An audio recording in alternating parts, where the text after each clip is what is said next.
Thank you, Chairman DeFazio, Ranking Member Graves, members of the committee, including my Kansas colleague, Sharice Davis. Thank you for this opportunity to speak with you about transportation and infrastructure priorities for the 1st District of Kansas.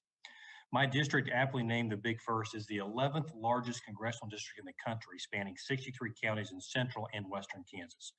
As you can imagine, with a district that size, we greatly rely on roads, rails, waterways, and other forms of infrastructure to connect our rural communities to one another and to the rest of the world. The Big First backbone is agriculture. It is home to more than 60,000 farms and is made up of farmers, ranchers, feedlot managers, nutritionists, ethanol producers, ag lenders, and agribusiness owners who feed, fuel, and clothe the world. Farmers and ranchers depend on roads, bridges, and rail to safely transport these goods to market.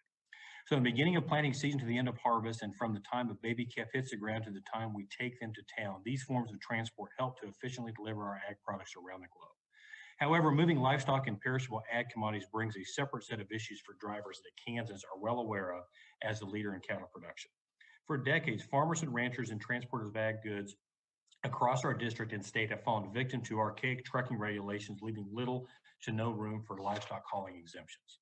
S72, the Haulers of Agriculture and Livestock Safety, the Halls Act, is introduced by Senator Deb Fischer, my neighbor to the north in Nebraska, would address these concerns.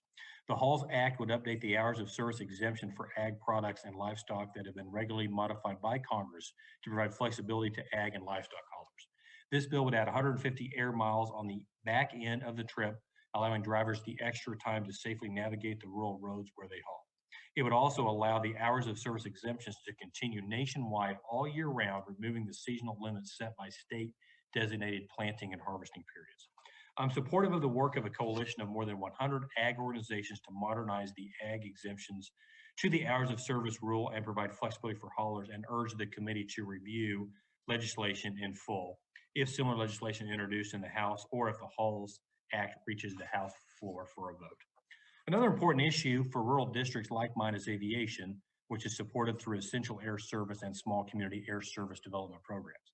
Both programs ensure that our smaller communities can maintain a minimal level of scheduled air service to larger cities, whether through direct support or by working with communities to address air service issues. As the home state to the air capital of the world, essential air service enables communities like Salina, Liberal, Dodge City, Garden City, and Hayes to connect to the world through aviation.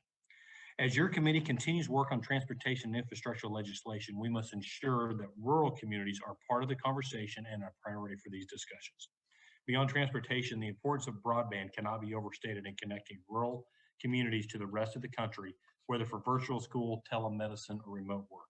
Rural broadband must be considered as an important piece in our infrastructure conversations, whether occurring in this committee or others across Congress. The roads, highways, rails, aviation, as well as broadband connect all of us across the country and add to the quality of life in rural communities.